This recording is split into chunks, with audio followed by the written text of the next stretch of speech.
La facturation électronique devient obligatoire le 1er septembre 2026. Ce n'est pas moi qui le dis, c'est l'administration fiscale. Et un truc que personne ne te dit clairement, tu peux perdre des factures fournisseurs si tu ne fais rien. On en parle dans 3 minutes. Concrètement, à terme, toutes les entreprises devront échanger leurs factures via une plateforme agréée, appelée également une PA. C'est un logiciel certifié par l'État. Aujourd'hui, je te montre ce que tu as à faire. Let's go!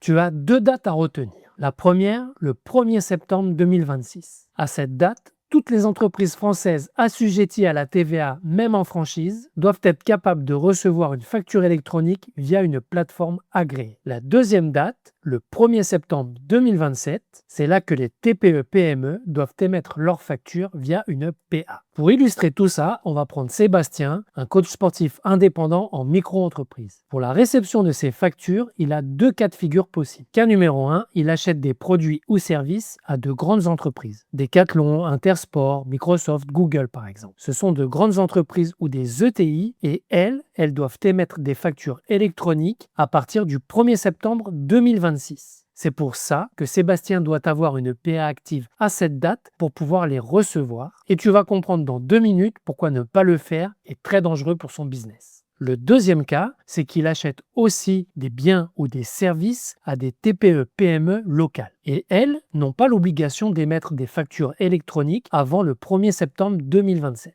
Donc Sébastien peut continuer à recevoir leurs factures en direct comme aujourd'hui. Pour l'émission des factures, Sébastien a 2 types de clients à gérer. Les entreprises, par exemple, il a un contrat avec une école de fitness. Là, 2 options possibles. Il peut anticiper. Comme il a une PA active pour la réception de ses factures électroniques, autant l'utiliser pour l'envoi de ses factures tout de suite. Un seul outil, sa transition est terminée en 2026. Ou alors, il peut attendre le 1er septembre 2027, car si aucun de ses clients professionnels ne lui exige des factures électroniques, il peut faire cette transition en douceur entre les 2 échéances.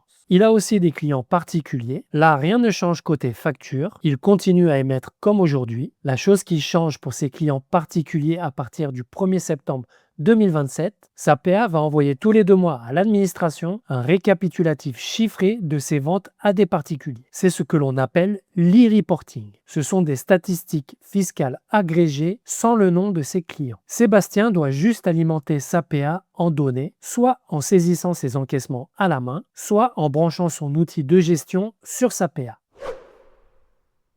Comme je te disais, il peut y avoir un danger pour ton business, le voilà. Si ton fournisseur passe à la facture électronique avant toi et que tu n'as pas de plateforme agréée, tu ne reçois plus rien. Pas de mail, pas de notification. La facture existe, elle est valide, mais elle est bloquée dans le système de ton fournisseur. Et un autre point important, ces factures ne seront pas débloquées toutes seules quand tu activeras ta PA plus tard. Pour les récupérer, tu devras contacter chaque fournisseur un par un pour demander un duplicata. Reprenons Sébastien. Son fournisseur d'équipements sportifs émet des factures électroniques à partir de septembre 2026. Sébastien ne fait rien, il n'a pas de PA, il ne reçoit plus ses factures. 3 mois plus tard, contrôle fiscal, il ne peut pas justifier ses charges, il n'a même pas les PDF des factures sous la main. Et côté fournisseur, ce n'est pas mieux. Pour lui, le délai de paiement a démarré, donc Sébastien devient potentiellement un mauvais payeur sans le savoir. Pénalité de retard, abonnement coupé, relations commerciales dégradées. Bref, tu as compris pourquoi la PA pour la réception des factures, c'est non négociable dès cet été. La vraie question maintenant, laquelle tu choisis? Si tu trouves ce contenu utile, abonne-toi. Ça m'aide à continuer ces tutos sur la conformité 2026.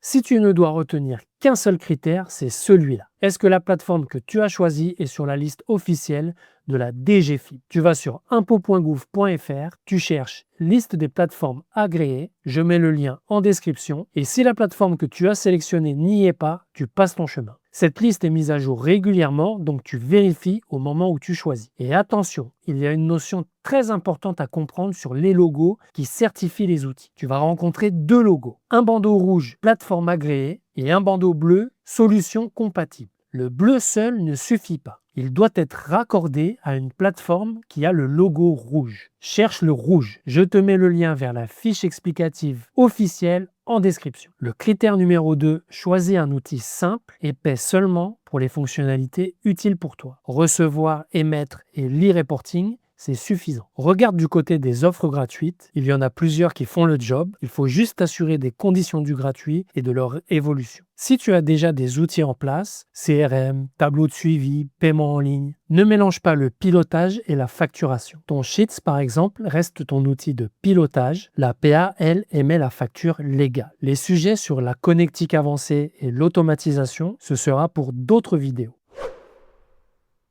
Côté sanctions, il y a 2 fenêtres. La première fenêtre dès le 1er septembre 2026. Si tu n'as pas de plateforme agréée pour recevoir, l'administration t'envoie une mise en demeure de 3 mois. Si tu ne régularises pas, c'est une amende de 500 €. Et tant que tu ne te mets pas en conformité, c'est 1 000 € tous les 3 mois.